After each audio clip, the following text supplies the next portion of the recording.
both wanted to have is a very clean sound, so it's acoustic bass and guitar with no effects. So what you hear is really just two clean sounds, and that was also kept in mind for some of my compositions. For example, it must have been The Wind or Aokigahara, where I'm really kind of writing for Zach's bass tone, and that really informed the way I wrote some of the tunes. For example, in Aokigahara, there's all the notes are with the bow against some chords, and I really wanted to have that texture.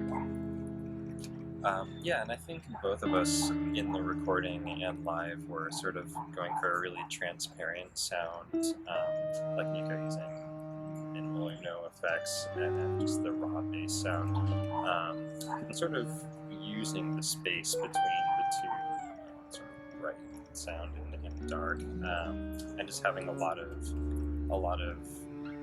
opaqueness and texture in there that comes just naturally from the instruments.